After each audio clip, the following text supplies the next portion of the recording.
Kom ons maak ons Bybels oop. 1 Timoteus 5. 1 Timoteus 5. Ons gaan aan met die weduwee. 1 Timoteus 5 van vers 9 af.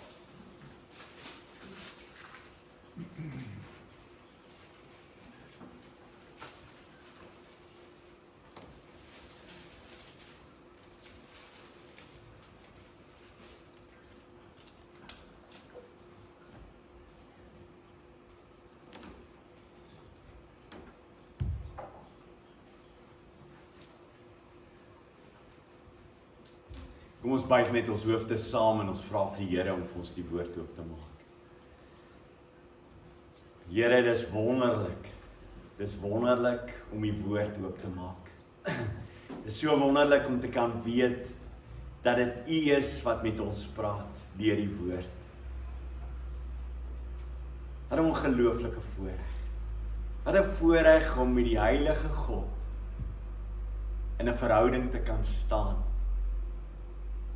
Te kan weet, Here, dat U wil presies vir ons vertel wie U is, wat U kom doen het, en wat U van ons verwag. Here, ons hartsbegeerte is om gehoorsaam te wees aan die woord. O Heilige Gees, maak ons ontvanklik. Breek enigiets in ons harte wat maak dat ons nie U ten volle gehoorsaam. Ja, Here, ons is U diensknegt en U diensmaagd. Ons oë is op U gerig. Spreek, Here, want ons luister. Amen. 1 Timoteus 5 vers 9. Laat 'n weduwee op die dienslys geplaas word as sy nie jonger as 60 jaar is nie en die vrou van een man was. Daarvan haar goeie werke getuig word, as hy kinders goed grootgemaak het, as hy gasvry was, as hy die voete van die heiliges gewas het, as hy mense in verdrukking bygestaan het, as hy haar toegespits het op elke goeie werk. Maar sluit jonger weduwees uit, want wanneer hulle drange hulle weglok van Christus, wil hulle trou, en dan word hulle veroordeel omdat hulle eerste belofte verbreek het. Boonop kom hulle in die gewoonte om ledig te wees, terwyl hulle so van huis tot huis kuier, en is hulle nie net ledig nie, maar hulle skinder, en is bemoeisiek, en praat oor onvanpaste sake. Ek weet nie eintlik hoe preek oor hierdie gedeelte. Goed, vers 14. Daarom verwag ek van jonger weduwees dat hulle moet trou, kinders kry, huishoudings bestuur en die teenstander geen geleentheid gee om kwaad te praat nie, want sommige van hulle het reeds agter die Satan aan afgedwaal. Net tot sover. Baie mense het vanmôre kerk toe gekom en gedink ons praat oor weduwees, so hulle is redelik veilig. Dit blykbaar nie die ding wat gaan plaasvind nie, nê?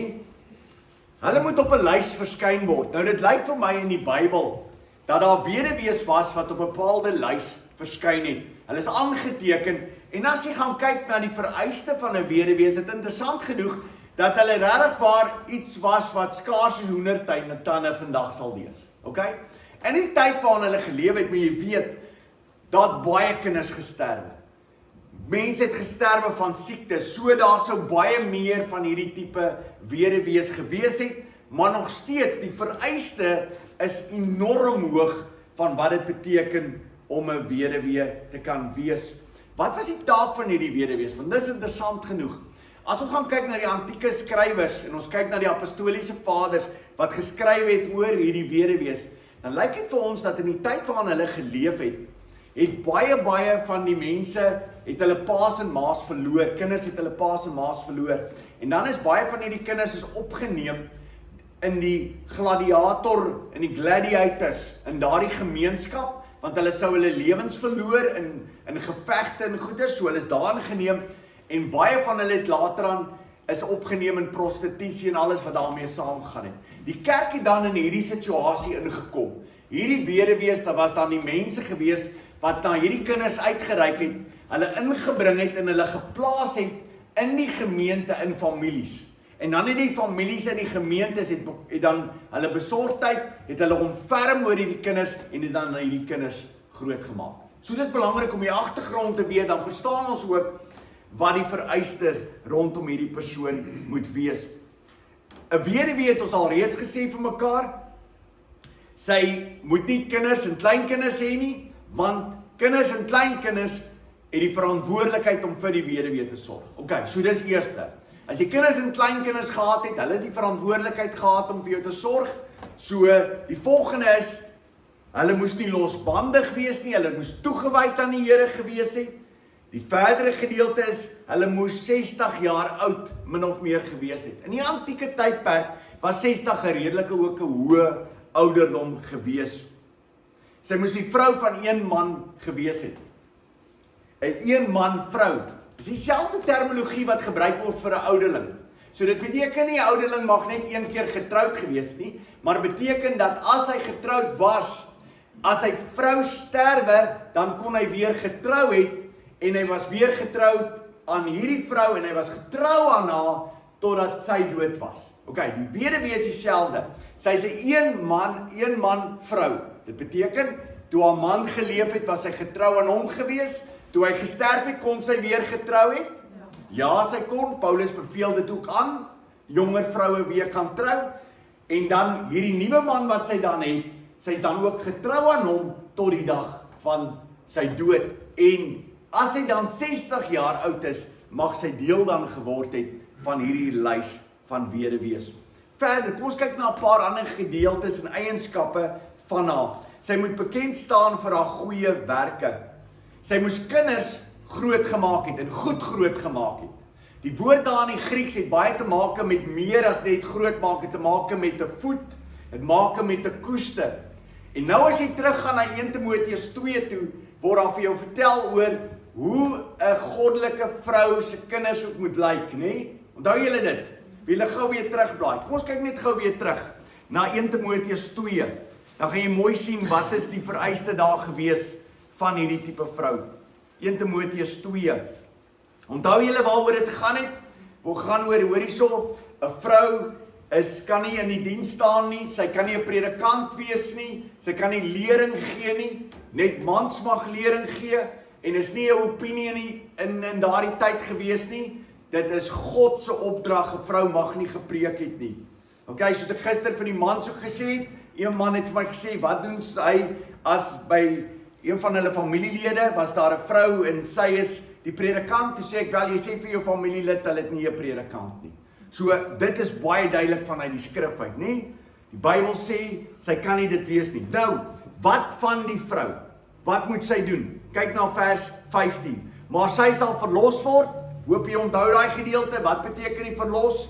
Die so kan ook beteken herstel, in die konteks beteken dit herstel, wat as sy kindergeboorte gee. Alright, so sy word nie gered deur kindergeboorte nie, maar haar amp word herstel, want as gevolg van Eva se sonde, het haar nageslag wat uit haar gekom het, was sondaars gewees. Hoe kan daar herstel kom? Wel, daar kan net herstel kom deur die goddelike vrou nou wat kinders voorbring, wat is? Hulle volhou in gelowig, liefdevol, heilig en ingetoe lewe. So, as Paulus dus hier kom, is dit met die agtergrond van hoofstuk 2 wat hy sê, hierdie vroue moet kinders goed groot gemaak het. So dis die agtergrond. Dis een van die vereistes. Dan die volgende is, sy was gasvry teenoor vreemdelinge. Dis interessant genoeg as jy na Phoebe gaan kyk. En baie mense haal vir Phoebe aan in Romeine 16 en sê, ja, Phoebe was 'n diakonis. Die Griekse woord, sy is definitief, die Griekse woord beteken diakonis, maar die woord daar is dieselfde woord wat beteken ook sy se dienskneg. En is interessant genoeg, as jy Romeine 16 wil vat vir Phoebe, dat sy was 'n diaken gewees, het jy net die vorige hoofstuk dieselfde woord wat gebruik word vir Jesus, en Jesus was beslis nie 'n diaken nie. Alright, so konteks beteken sy was 'n dienskneg van die kerk gewees. So Phoebe was heel moontlik in hierdie amp, waar sy rondgegaan het in die kerk bedien het, omdat sy 'n weduwee was en omdat sy tyd gehad het om vir die kerk uitgestuur te word om na gelowiges om te sien. So sy moes gasvry gewees het teenoor vreemdelinge. Sy sou mense moes huisves, versorg. En dis interessant genoeg dat dieselfde eienskap is ook van 'n ouderling. En daarom is dit die eienskap van 'n gelowige. 'n Gelowige moet iemand wees wat gasvry is. 'n Gelowige is nooit iemand wat by die tafel sit en mense uitnooi en kyk elke proetjie wat die persoon eet en dit opteken en sê, ons sal kyk hoeveel ek moet terugkry by jou. 'n Gasvry iemand is wat oorlaai, wat gee, wat dit voor lekker is om te gee. En dis 'n vereiste vir elke gelowige.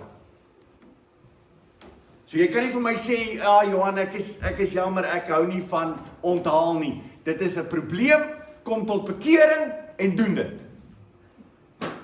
Verstaan ons mekaar? Okay, so jy kan nooit sê, Here, hierdie is nie my sterkpunt nie. Okay? Meerderheid van ons, as ons kyk na dit, sal ons sê, dis dalk nie my sterkpunt nie, maar God sê, maak dit jou sterkpunt. Jy moet gasvry wees. En dan gaan hy verder, hy sê, sy moes die heilige se voete gewas het. So dit het niks beteken, dit gaan nie daaroor, dat sy moes die heilige se voete gewas het, letterlik nie. Ek het so baie keer, het was in die geskiedenis ook al plaasgevind in Suid-Afrika, dat mense dink is verskriklik wonderlik om mekaar se voete te was. Okay? Jy het nie idee wat enige geval voete was in daai tyd was. As jy praat van voete was, wat het Jesus uitgebeeld as hy voete gewas het, wil ek vir jou sê, as hy die mense se voete was, hulle het in die strate geloop, wat vuil was.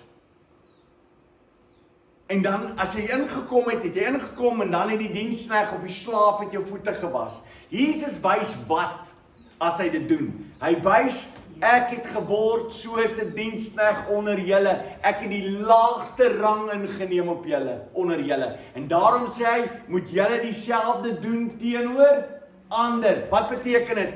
Ek moet in die gemeente, in die kerk van die Here Jesus, die laagste posisie inneem. Ek moet sê, Here, gebruik my as 'n diensknegt. En as jy 'n diensknegt is, beteken dit nie jy laat vir ander mense weet, weet julle, ek is regtig soos 'n slaaf in hierdie gemeente. Okay, van baie keer is dit wat gebeur. Jy raak nederig. So, as jy weduwee wil wees, moet jy die heilige se voete gewas het, beteken jy het 'n nederige posisie ingeneem. Jy was altyd bereid om mense te dien. Altyd bereid om ander raak te sien. As jy in die kerk instap, sien jy ander mense raak, sien jy hulle nood raak, of hoop jy iemand sien tog jou raak. Dis die eienskap van 'n kind van die Here en spesifiek ook die eienskap wat God sê, wat hy gebruik in die kriteria om te sê, wat is hierdie tipe vrou wat ek soek? Sy's nederig. Sy het verdruktes gehelp, fisies, emosioneel, finansieel, mense wat deur moeilike tye gegaan het, was sy die persoon in haar lewe, sy en haar man, het hulle mense gehelp. Sy is toegewy om goeie werke te doen. En as jy kyk oor toegewyd aan goeie werke, dan sien jy weer oor, laasweek het ons gepraat oor Tabitha.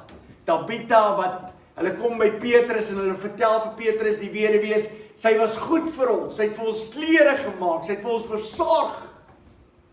Dis dieselfde in hierdie gedeelte, 'n goeie weduwee, 'n vrou wat moet aangestel word, moet iemand wees wat haar hele lewe toewy aan goeie werke. Kan jy verstaan wat God se vereiste is? Wat is God se vereiste om 'n goeie vrou te wees? Dan is dit. Die Here gaan nie eendag vir jou sê, as jy daar voor hom staan, gaan hy sê, en hoe dit gaan met jou werk? Het jy die hoogste pos bereik? Het mense eendag, toe jy weg was, het hulle gesê hoe wonderlik jy was by die werk?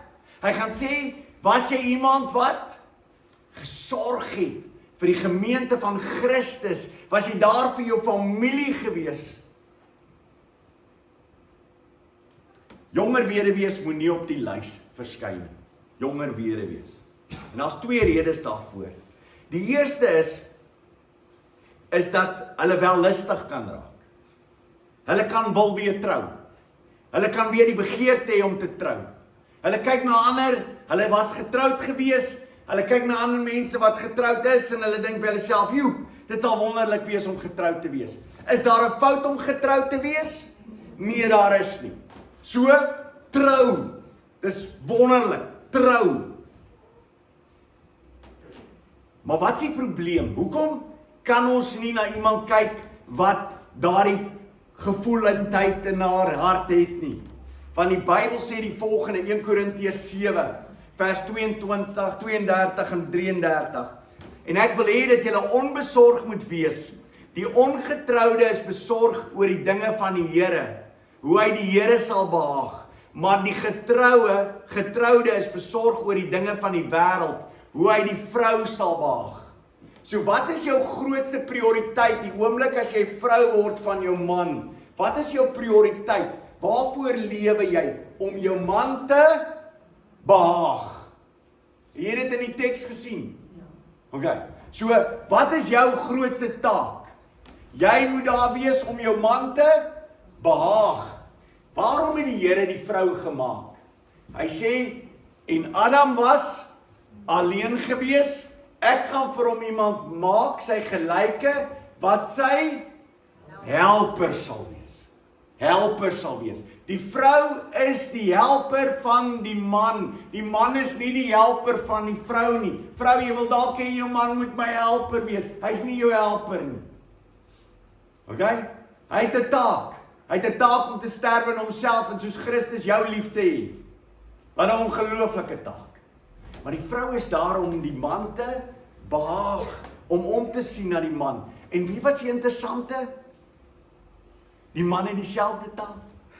Hoe hy die vrou sal behaag, hoe hy die vrou gelukkig sal maak. Die man se hele lewe draai ook daaroor om te sê, ek wil my vrou gelukkig maak. Kan jy dink, in 'n huwelik, as 'n man en vrou se grootste begeerte is om die ander een gelukkig te maak?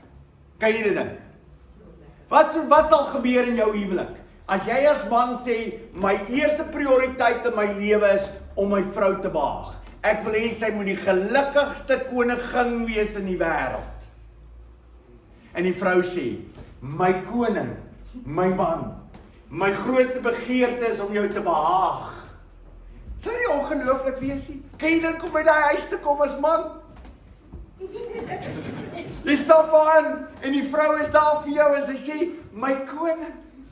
En jy staan, my koningin. Kom ons eet saam. Kom ons is by mekaar. Dis wonderlik. Weet jy waarvan ek praat oor hierdie goed? Dis wonderlik, is dit nie? Okay. Wie wanneer raak daar 'n moeilikheid? Ek moet dit vir julle sê. Die moeilikheid kom elke keer as ek begin lewe vir myself. Vir myself. Gister op die huwelik het ek vir die mense gesê, dit is vir my ongelooflik. Die Here sê, in sy woord sê hy, dat die manier hoe ons moet lewe, mans, is as jy lief is vir jouself, wees lief vir jou vrou. Hoe's dit? Wel, hoe meer jy vir haar lief het, hoe meer kry jy voordeel daaruit. Kan jy dit verstaan? So God sê, dit sal goed vir jou wees, as jy lief is vir jou vrou. Ongelooflik. Bybel, die Bybel leer vir ons, dis wat moet plaasvind. Dan het hulle 'n gebod wat hulle doen. As jy weduwee was van 'n bepaalde ouderdom en jy wy jouself toe aan Christus, jy sê, Here, ek kom in hierdie diens, ek doen wat U van my vra. En dit is baie gevaarlik om 'n gelofte te doen teenoor God en daarna dit te gaan breek. Ons vind 'n vrou in die Bybel wat so 'n gelofte ook gedoen het. In 1 Samuel 1 is hierdie vrou van Samuel se ma. Sy kon nie kinders gehad het nie. En dan die ongelooflike is, sy pleit by die Here. Sy was bitterlik ongelukkig, het tot die Here gebid, terwyl sy onder 'n onbedaarlik huil. Sy het 'n gelofte afgelê en gesê, Here, heerser oor alle magte, as U tog net die lengte van die slavin wil raak sien, en aan my sal dink, en die slavin nie sal vergeet nie. En as hy aan die slavin 'n manlike nageslag sal gee, dan sal ek hom aan die Here teruggee, solank as hy leef.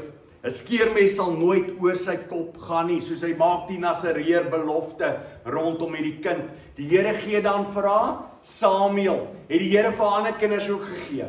Ja, ongelooflik, die Here sorg vir haar vir ander kinders, maar sy kom die gelofte na, want dit is ernstig as jy 'n gelofte maak teenoor die Here. Natuurlik, niemand kan namens jou gelofte maak nie. Net terloops, ek sien daar baie dinge wat in die geskiedenis gebeur, mense wat namens my gelofte wil maak. Niemand kan namens my gelofte maak. Gelofte is tussen my en nie, tussen my en die Here. Goed, ekskuus, ek moet die goed is baie keer goed verduidelik voor ek dit sê. Maar dit is so, gelofte is iets wat ek maak met die Here. Die tweede rede hoekom jy nie jong vroue moet kry nie, is hulle word ledig. Nou daar's 'n spreekwoord wat sê, ledigheid is die duiwelse oorkussing. OK. En dan gaan hulle en die ou vertaling sê, of die 20 vertaling sê van huis tot huis, die nuwer vertaling sê van coffee shop tot coffee shop. Gaan hulle rond. OK, dis wat met hulle gebeur. Hulle kuier rond. Hulle het enorme tyd. Kom vertel vir jou. As jou prioriteit by die huis is, wat God vir jou bepaal het jy nie tyd om van coffee shop tot coffee shop te gaan. Jy het te veel werk. En enigiemand wat in 'n huishouding is, weet dit. OK, so daar's nie 'n manier dat dit kan plaasvind nie. En wat doen hierdie vroue van koffiewinkel tot koffiewinkel, is die nuwe vertaling? Wat doen hulle? Hulle is praatziek en hulle is kinder. Dit lyk vir my, as ek na die Bybel kyk, asof dit half iets is wat vroue dalk bietjie meer doen as mans. Dis kontroversieel, maar dit lyk vir my so. Dit lyk vir my dat mans kinder ook, maar vrouens kinder meer. Dis definitief meer 'n probleem by hulle.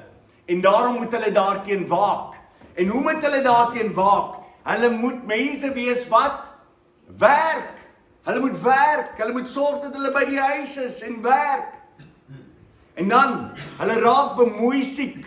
Wat is bemoeisiek? Dit is omtrent jy raak siek. Alright, jy's bekommerd oor almal se nuutste storie. Jy luister na elkeen se storie. Daar's 'n nuwe storie op die dorp. Jy luister daarna. Jy's bemoeisiek en wat doen jy? Jy het allerlei verskonings hoekom jy dit moet hoor. Jy sê, wel ek moet vir hulle bid.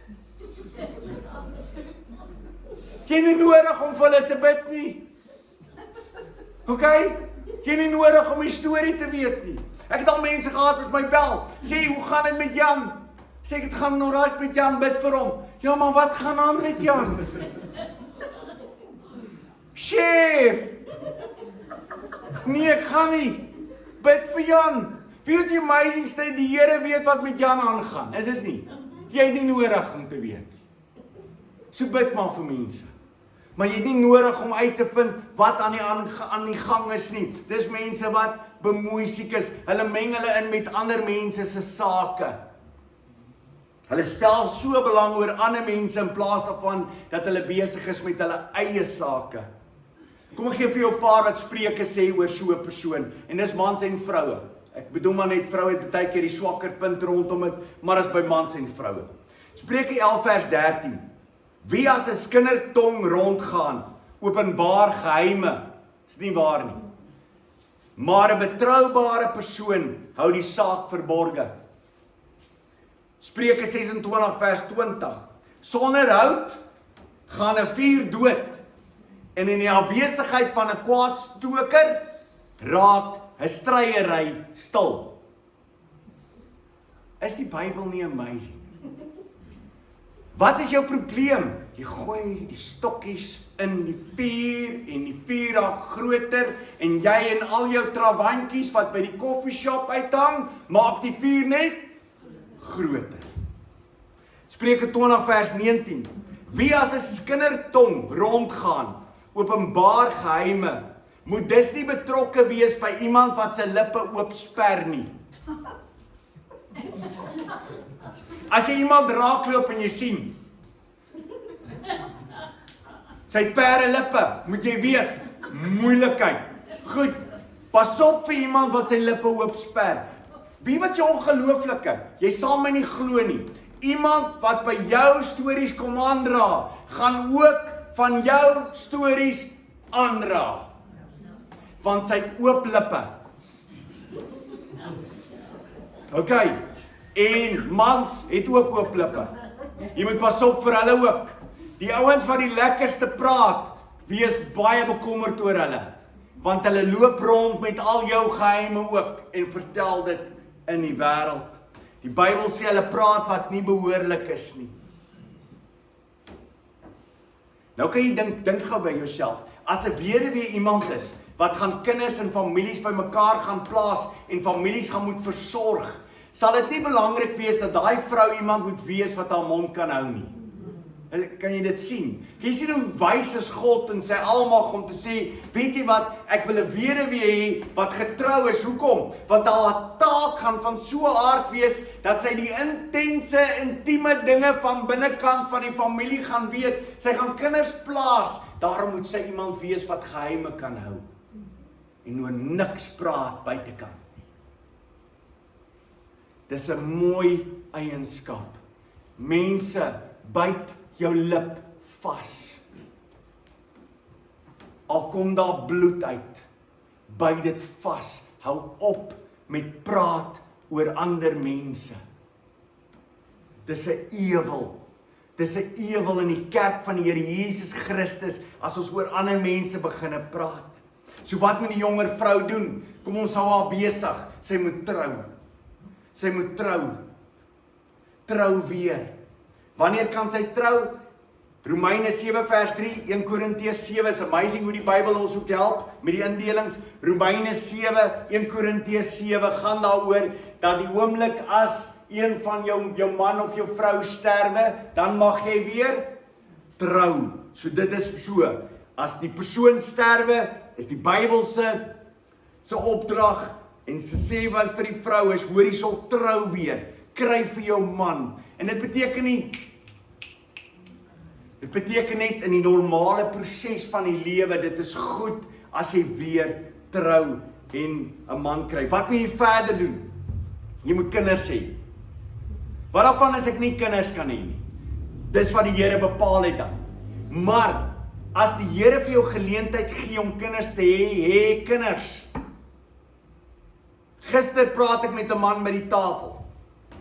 Wat vir my praat oor, waar hou jy op? Jy hou nie op nie. Jy kan ophou as die Here dit laat ophou. Jy hoef nie op te hou nie. OK? Die Here het bepaal voor die grondlegging van die aarde, glo ons dit. Dat die Here bepaal het voor die grondlegging van die aarde, hoeveel kinders jy sal hê. So, hoekom is ons bekommerd daaroor? Hê net die kinders. En die Here sal sorg.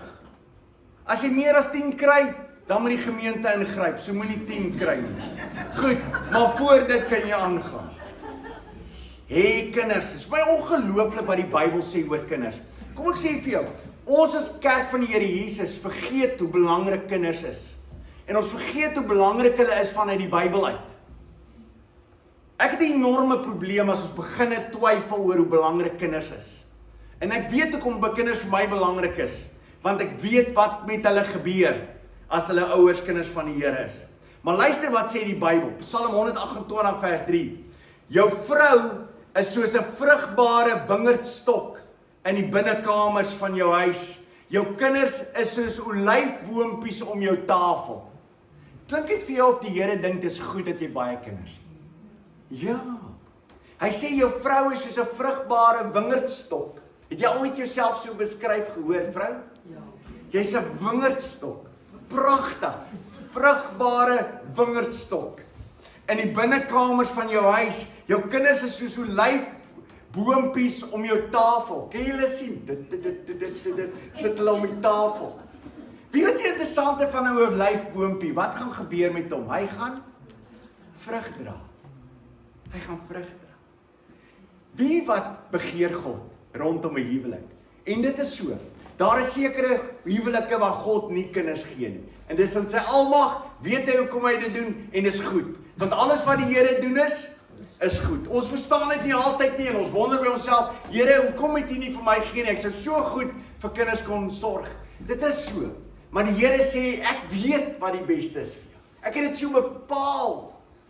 Luister wat sê Maleagi 2 vers 5. Wie julle saam met my dit gaan lees. In die ou vertaling gaan ek dit lees. Ek gaan dit ook in die LXX lees. Julle gaan dit lees in die 2020 vertaling. So kom ons maak gou daarop Maleagi.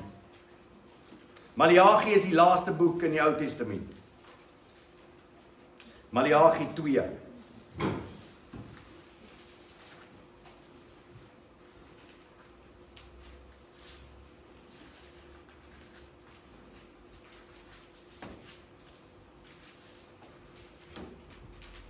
Ek gaan dit in die verskillende, kom ons lees al vers 15, Maleagi 2 vers 15. Hy sê, hy het nie net een mens gemaak nie, God het nie net een mens gemaak, hy het nie net Adam gemaak nie, maar ook 'n geesgenoot vir die mens, hy het vir Eva gemaak, waarna die een mens op soek was, 'n goddelike geslag. Okay? Waarna was God op soek? Ek gaan nou die oorspronklike lees. En dan bewaar daarom julle gees van eengesindheid, moenie ontrou wees aan die vrou met wie jy getroud is toe jy jonk was nie. Maleagi 2, jy kan dit gaan lees. Maleagi 2 word die Lewiete opgeroep. Wat die probleem was is, die mense het begin nou trou met mense wat ongelowiges was. En God roep hulle op om te sê, nee, julle mag nie trou met ongelowiges nie, want ek wil hê julle moet trou met gelowiges. En dan vers 15 is die rede daarvoor, waarom God sê hy wil hê, dat 'n man en vrou wat gelowig is met mekaar moet trou. Kom ek lees vir u daar. Hy het hulle dan een mens gemaak. Het hy dan hulle nie een mens gemaak nie, hoewel hy gees oorgehad het. Jy kan weer vers 15 aan kyk. Hy het 'n geslag van God gesoek. Dis God. So ek lees uit die Hebreëus, die vertaling volgens die 53 vertaling is baie akkuraat. Hy sê hy het 'n geslag van God gesoek. God het 'n geslag gesoek vir hom self. Dan neem julle dan in ag ter wille van julle gees en wees nie ontrou aan die vrou van jou jeug nie. Die LXX, as ek die LXX vat en ek vertaal hom in Afrikaans. En het hy nie goed gedoen nie en 'n oorblyfsel van sy gees en julle sê wat anders soek God as 'n nageslag en wees op julle hoede in julle gees en moenie die vrou van jou jeug verlaat nie. Wat soek God? Hoekom wil God hê in die Ou Testament? As jy die Nuwe Testament gaan kyk, sal sê die Bybel vir ons wel deur een persoon, as jy getroud is met 'n ongelowige, jy kom tot bekering, jou man is nog steeds 'n ongelowige, wat sê die Bybel? Die Bybel sê, alright, deur een persoon daar, word daai persoon se kind geheilig.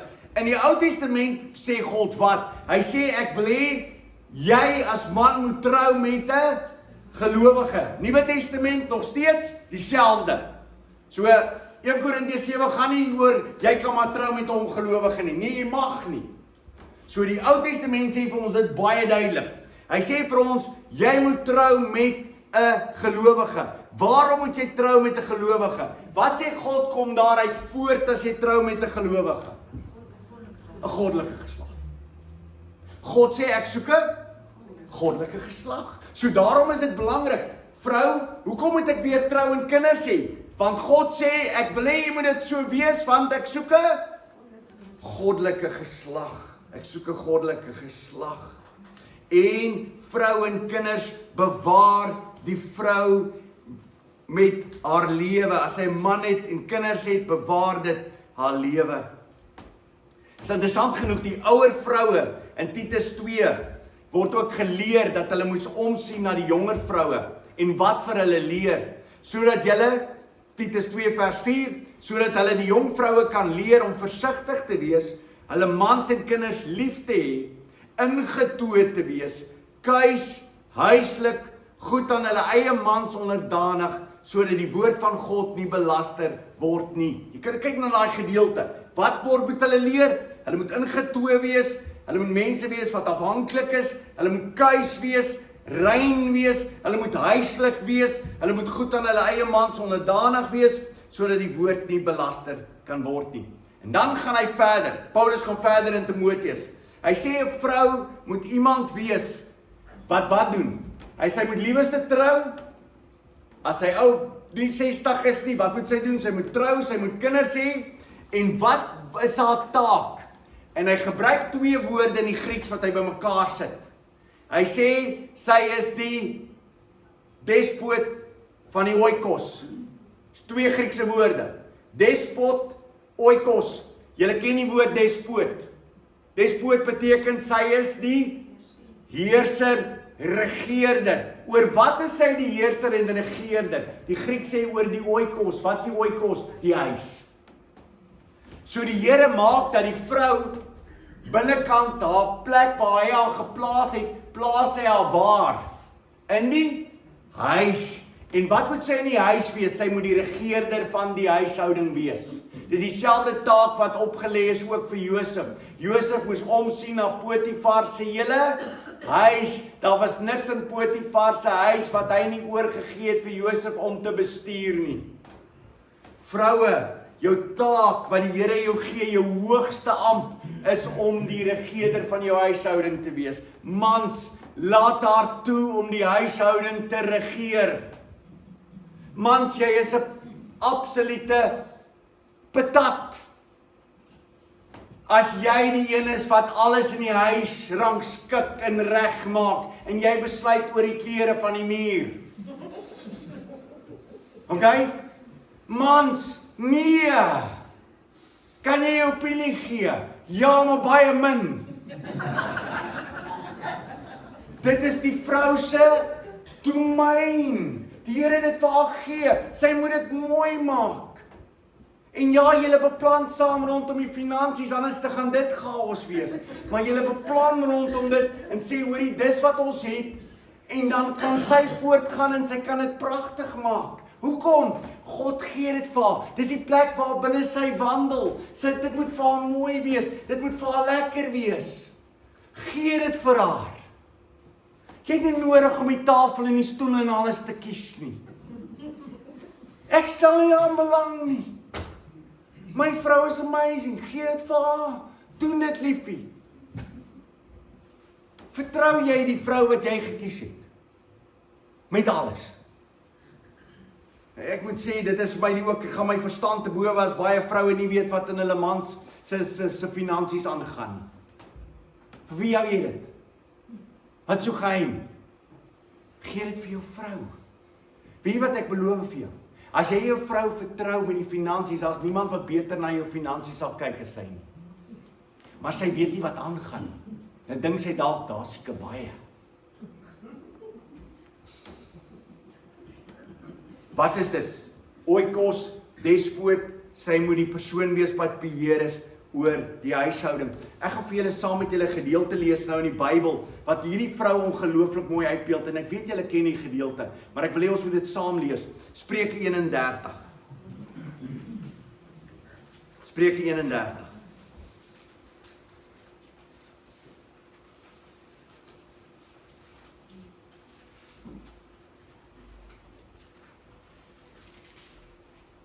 Spreuke 31, ons lees van vers 20 af.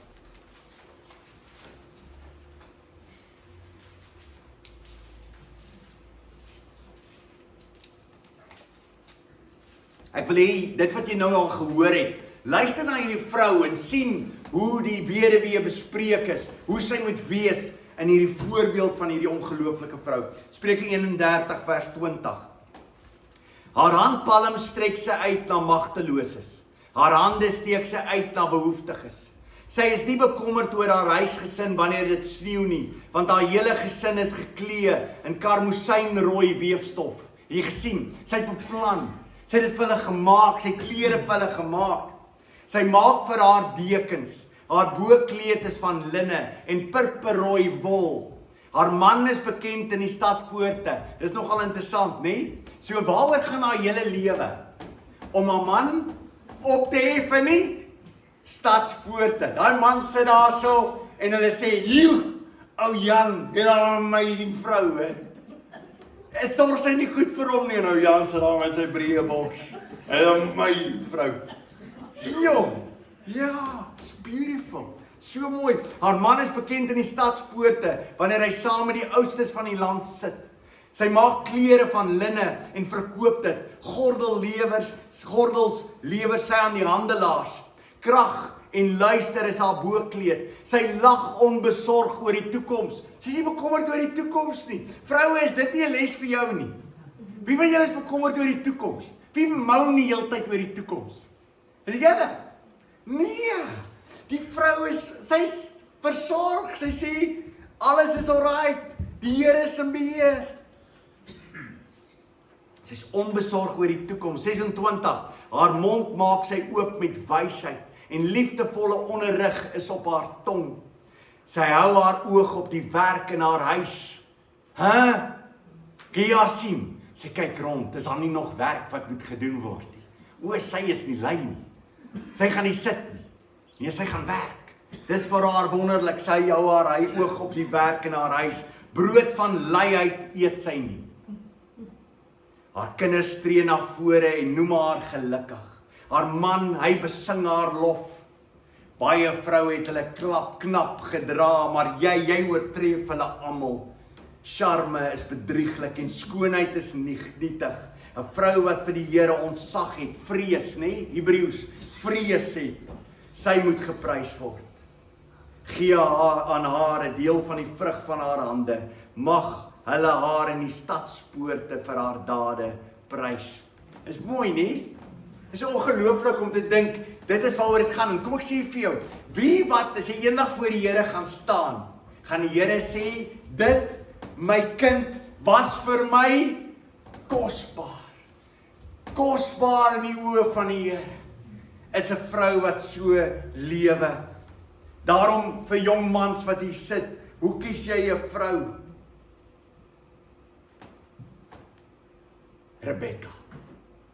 Rebecca is die amazingste voorbeeld van hoe jy 'n vrou kies. Onthou jy, Abraham wil 'n vrou hê vir Isak. En hy stuur sy slaaf uit en hy sê, gaan kry vir my vir 'n vrou vir Isak. Hierdie slaaf stap toe na daar by die plek waar hy by bekom en hy bid en hy sê, Here, asseblief wys vir my hierdie vrou in. As ek vir haar vra om vir my water te gee, moet sy vir my water gee en sy moet vir die kamele ook water gee. Hoekom vra hy dit? En enigiemand wat hulle kinderdiens rondom hierdie verhaal bygewoon het, weet presies hoekom hy dit vra. Hoekom vra hy, Here, dat sy vir my sal water gee en ook vir my die kamele? Die rede daarvoor is 'n kameel drink elkeen 100 liter water. En 'n vroutjie wat in die dienstleg het 10 kamele gehad, dit beteken 1000 liter water, 1 kiloliter se water. So wat weet hy oor hierdie vroutjie? Sy gaan 'n hardwerkende vrou wees. Want sy gaan daai pot moet uittrek uit daai put uit, nê? En sy gaan dit 'n klomp kere moet doen. En sy moet gaan bly wees om vir die kamele water te gee. So kom ons lees hierdie verhaal. As jy wil jy saam met my oopmaak, maak dit saam met my oop, is so 'n mooi gedeelte. Genesis 24. Genesis 24.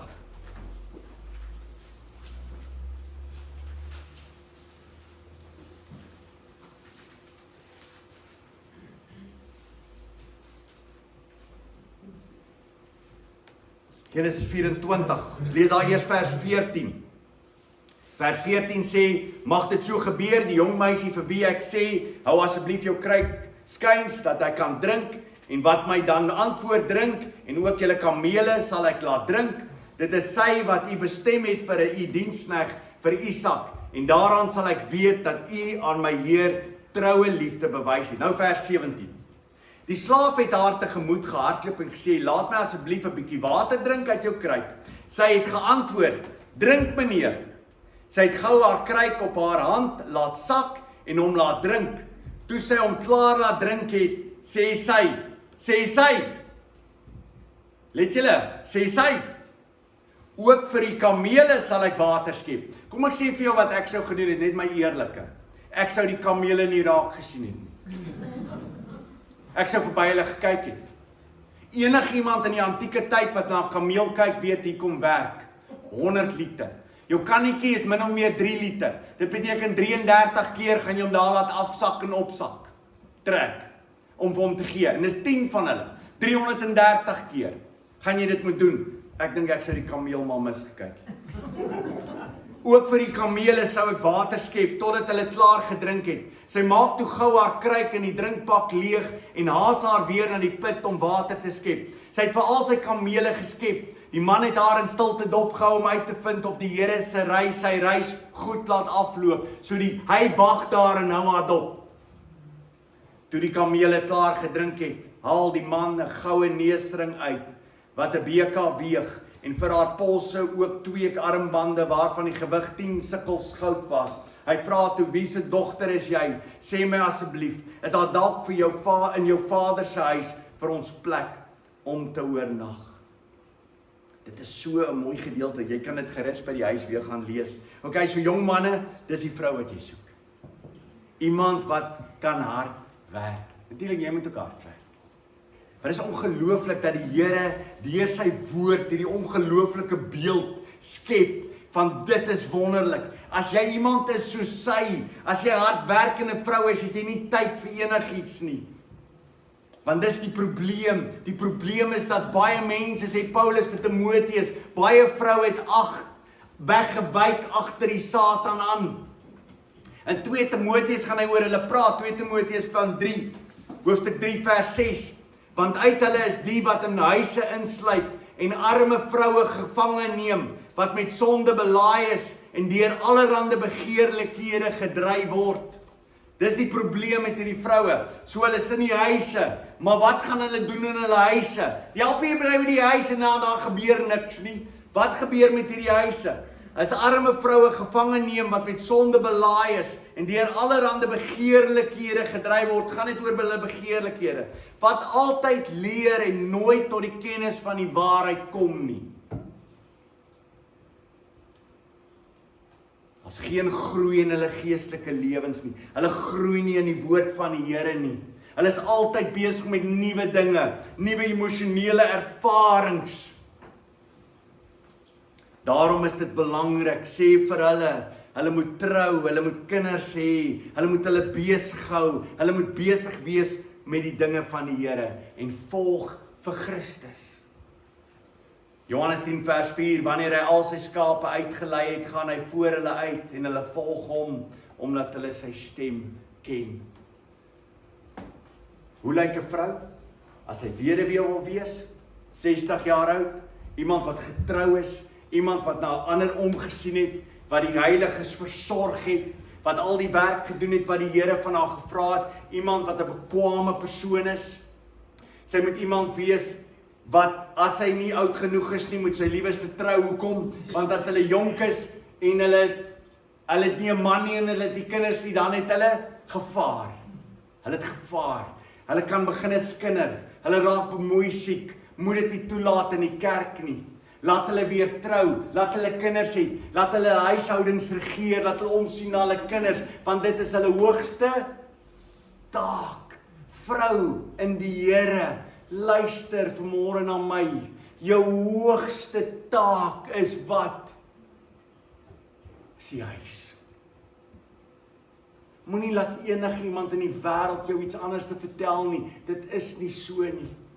Moenie na die wêreld luister dat jy sê, maar jy het jou tweede kar nodig nie. Verkoop dan jou kar, kry vir jou 'n kleiner huisie. Wie wat is vir my belangrik? Is eendag gaan ons voor die Here staan en die Here gaan nie sê hoeveel huise jy gehad het, hoeveel karre jy gehad het, wat jy bymekaar gemaak nie. Hy gaan vir jou vra, man, was jy lief vir jou vrou? Het jy na jou kinders gekyk? Was hulle prioriteit in jou lewe? Hy gaan vir jou vrou staan, by jou kinders staan, hy sê, het jy hulle lief gehad?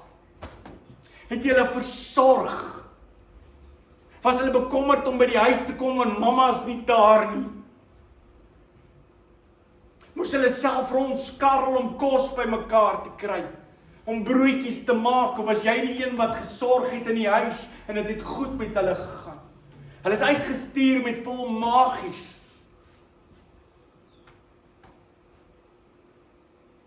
Kom ons gaan terug na die Bybelse beginsels, mans en vroue. Kinders wat luister, kom ons gaan terug na die Bybelse beginsels. God gee vir ons 'n opdrag. Dis vir hom belangrik. En eendag gaan ons net vir hom verantwoordelikheid gee. Ek gaan nooit voor enige mens staan nie. Ek gee nie om wat 'n mens van my dink nie.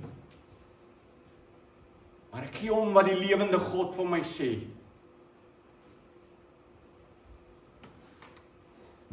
En hoe verlang ek nie na die woorde? Goed, getroue diensknegt. Oor min was jy getrou. Oor baie sal ek jou aanstel. Amen. Kom ons buig ons hoofde.